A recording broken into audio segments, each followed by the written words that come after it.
दोस्तों, केंद्र सरकार की तरफ से ई श्रम कार्ड बनाने का प्रक्रिया चालू हो गया है। आप में से कई लोगों ने ऑलरेडी ई श्रम कार्ड बना चुके हैं या फिर बनाने की तैयारी कर रहे हैं।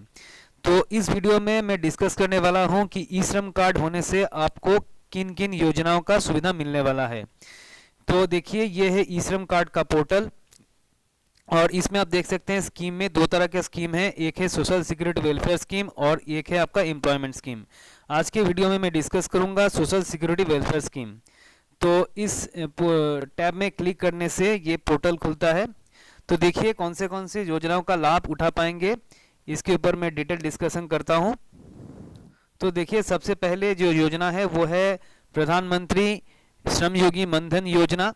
ये एक पेंशन योजना है। यहाँ पे मैं एक बात क्लियर कर देना चाहता हूँ कि ये जो योजना है, इन योजनाओं का लाभ ये नहीं है कि आप सिर्फ ई श्रम कार्ड बनाने से इन योजनाओं का लाभ उठा पाएंगे। आपको इन योजनाओं का लाभ उठाने के लिए अलग से हर एक योजना के लिए अप्लाई करना पड़ेगा। तो सबसे पहले जो योजना है, जैसे मैंने बताया, प्रधानमंत्री श्रमयोगी मनधन योजना, ये एक पेंशन योजना है, ठीक है। और इन पेंशन योजना में आपको अप्लाई करने के लिए आपका जो क्राइटेरिया है, वो क्राइटेरिया क्या है? वो क्राइटेरिया है कि आपको एक इंडियन सिटीजन होना पड़ेगा, ठीक है, और आपको एक अनऑर्गेनाइज्ड सेक्टर में काम करना पड़ेगा। ये अनऑर्गेनाइज्ड सेक्टर में काम करने वाले के लिए ये ई श्रम कार्ड है, जैसे आप सभी को पता है। और आपका जो एज है वो एज 18 से 40 साल के बीच होना पड़ेगा।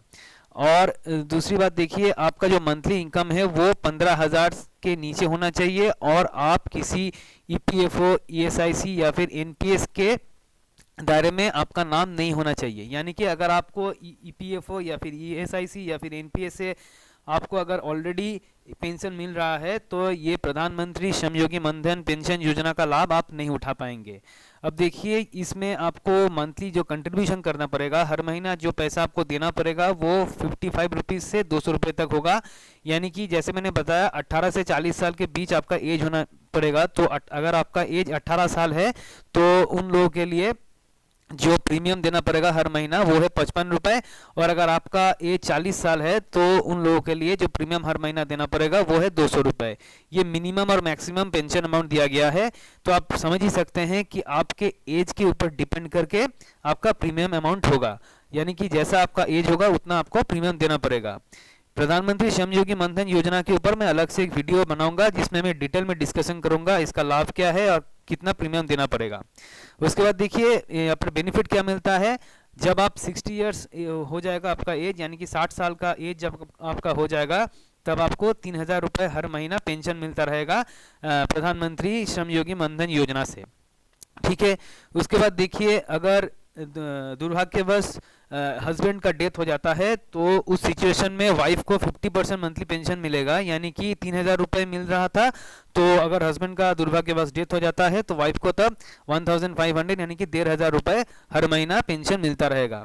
और अगर हस्बैंड वाइफ दोनों ज्वाइंटली इस स्कीम में अपना नाम अंतर्गत करते हैं तो उस सिचुएशन में दोनों को 3,000 यानी कि टोटल 6,000 रुपये का पेंशन हर महीना मिलता रहेगा। अब देखिए, दूसरा जो योजना है वो है एनपीएस यानी कि नेशनल पेंशन स्कीम। अब देखिए, नेशनल पेंशन स्कीम नाम से ही पता चल रहा है कि एक पेंशन स्कीम है। यानी कि यहाँ पे आपको पेंशन मिलेगा। और पेंशन कब मिलेगा? 60 साल जब आपका उम्र हो जाएगा उसके बाद आपको हर महीना पेंशन मिलेगा। तो देखिए, इस स्कीम का लाभ उठाने के लिए, इस स्कीम में अपना नामांकन करने के लिए आपको क्या करना पड़ेगा? आपको एक प्रीमियम देना पड़ेगा हर महीना। वो प्रीमियम 55 रुपये से लेके 200 रुपये तक वेरी करेगा। ये जो 55 रुपये का अमाउंट है ये सबसे मिनिमम अमाउंट है और ये 200 रुपये का जो अमाउंट है वो सबसे मैक्सिमम अमाउंट है। ये डिपेंड करता है आपकी उम्र के ऊपर, आपके एज के ऊपर। और यहाँ पे एक चीज़ का और ध्यान दीजिएगा कि इस योजना में आप जितना पैसा जमा करेंगे, सरकार उतना ही पैसा अपने तरफ से आपके खाते में जमा करेगा। यानी कि समझ लीजिए, आप इस योजना में अपने तरफ से 55 रुपये जमा कर रहे हैं तो सरकार भी आपके नाम पे, आपके खाते में सरकार अपनी तरफ से 55 रुपये जमा करेगा। तो टोटल 110 रुपये आपके खाते में जमा होंगे, ठीक है। तो देखिए, इस योजना का लाभ उठाने के लिए जो एलिजिबिलिटी होना चाहिए वो क्या क्या है। तो सबसे पहले कि आपको एक इंडियन सिटीजन यानी कि भारतीय नागरिक होना पड़ेगा। उसके बाद आपका जो एज है वो एज 18 से 40 साल के बीच होना पड़ेगा। अब देखिए जैसा मैं बता रहा था कि यहाँ पे जो प्रीमियम का अमाउंट है वो 55 रुपये से 200 रुपये तक वेरी कर रहा है। तो जिनका एज 18 साल है उनके लिए ये प्रीमियम रहेगा 55 यानी कि 55 रुपये, और जिनका एज 40 साल है उनके लिए प्रीमियम रहेगा 200 रुपये हर महीना। ठीक है। और एक चीज़ जो इम्पोर्टेंट चीज़ है कि आप दूसरे किसी ईपीएफओ ईएसआईसी योजना में आपका नामांकन नहीं होना चाहिए, तो फिर आप इस योजना का लाभ उठा नहीं पाएंगे। तो फिर क्या है, तो इससे आप समझ सकते हैं कि अगर आप प्रधानमंत्री श्रमयोगी मनधन योजना में अपना नामांकन कर रहे हैं तो आप एनपीएस का लाभ नहीं उठा पाएंगे। ठीक है। और लास्ट में देखिए आपका जो एनुअल टर्नओवर रहेगा वो एनुअल टर्नओवर 1.5 करोड़ यानी कि 1.5 करोड़ से ऊपर का नहीं होना चाहिए। तो इसमें आपको बेनिफिट क्या मिलेगा, लाभ क्या मिलेगा, इसमें आपको बेनिफिट ये मिलेगा कि आपको जैसे मैंने बताया कि आपको पेंशन मिलेगा 60 साल जब आपका उम्र हो जाएगा, उसके बाद से आपको हर महीना 3000 रुपये का पेंशन मिलना चालू हो जाएगा।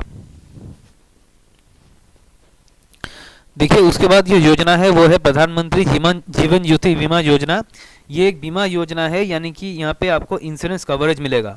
अब इस योजना का लाभ उठाने के लिए आपको एक इंडियन सिटीजन होना पड़ेगा यानी एक भारतीय नागरिक होना पड़ेगा, और आपका जो एज है वो 18 से 50 साल के बीच होना चाहिए।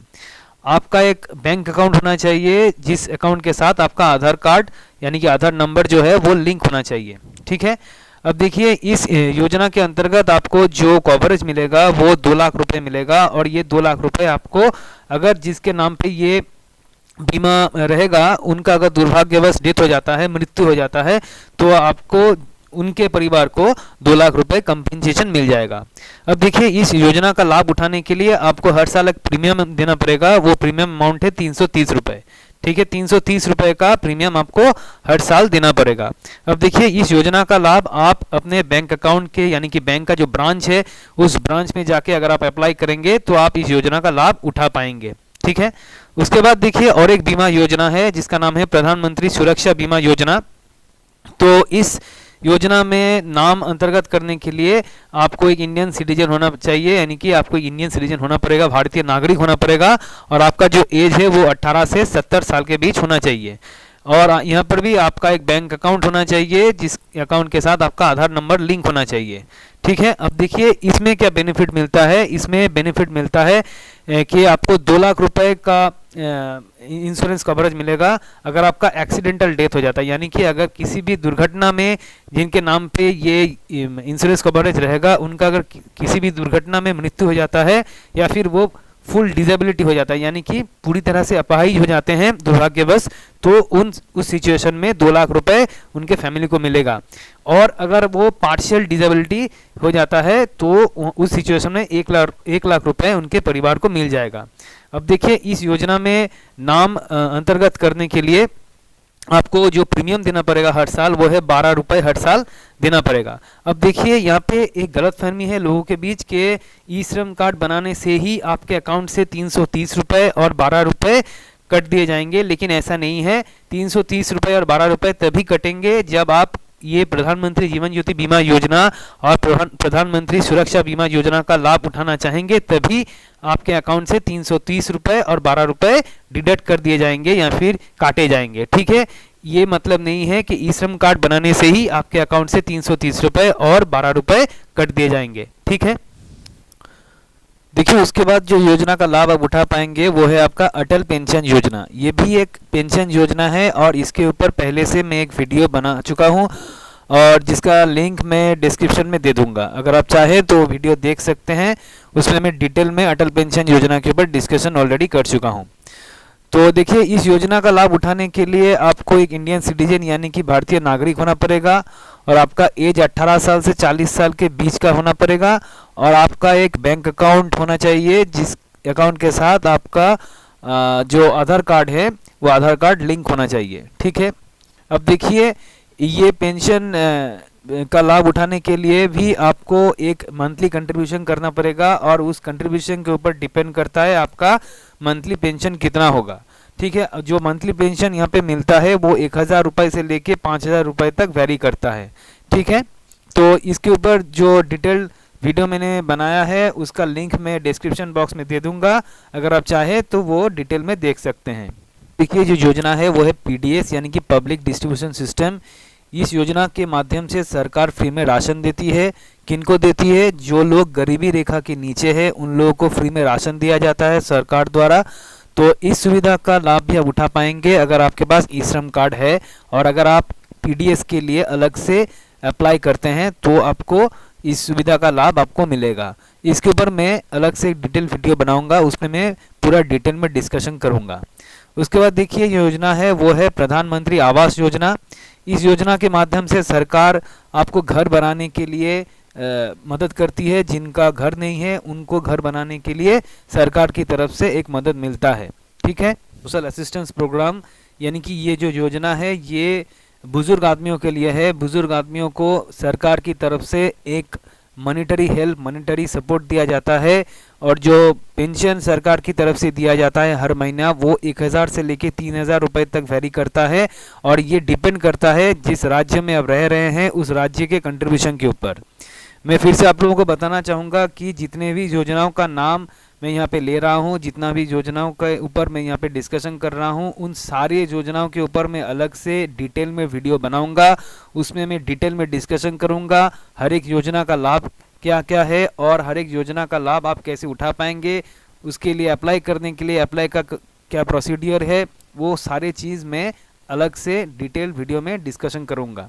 ठीक है, उसके बाद देखिए जो योजना है वो है आयुष्मान भारत प्रधानमंत्री जन आरोग्य योजना। तो देखिए ये जो योजना है ये एक मेडिक्लेम योजना है जो सरकार की तरफ से दिया जाता है, और इस योजना के अंतर्गत आपको मेडिक्लेम कवरेज दिया जाता है। पर फैमिली हर एक परिवार को दिया जाता है 5 लाख रुपए तक का मेडिक्लेम कवरेज रहता है। तो देखिए उसके बाद जो स्कीम है वो है health insurance scheme for weavers. Weavers यानी कि जो लोग हैंडलूम का काम करते हैं, बुनकरों जिन्हें कहा जाता है, जो लोग हैंडलूम का काम करते हैं उन लोगों के लिए केंद्र सरकार की तरफ से ये एक हेल्थ इंश्योरेंस स्कीम है यानी कि मेडिक्लेम स्कीम है। ठीक है, उसके बाद जो स्कीम है वो है आपका नेशनल सफाई कर्मचारी फिनांस एंड डेवलपमेंट कॉर्पोरेशन, यानी कि जो सफाई कर्मचारी हैं उन लोगों के लिए ये एक केंद्र की सरकार की तरफ से ये एक आपका फाइनेंस स्कीम है, यानी कि फाइनेंशियल असिस्टेंस दिया जाएगा उन लोगों को जो मैनुअल स्कैवेंजर्स है, यानी कि जो लोग वो ड्रेन वगैरह जो लोग साफ़ करते हैं उन लोगों के लिए ये एक स्कीम है जो केंद्रीय सरकार की तरफ से लाया गया है। ठीक है, वो है आपका self employment scheme for rehabilitation of manual scavengers, यानी कि जैसे मैंने बताया जो लोग सफाई कर्मचारी हैं, मैनुअल स्कैवेंजर्स हैं, उन लोगों के लिए स्कीम है, और इस स्कीम के द्वारा उन लोगों को 40,000 रुपीज़ 40,000 रुपये वन टाइम कैश असिस्टेंट दिया जाता है ताकि वो लोग नया बिजनेस शुरू कर पाए। ठीक है,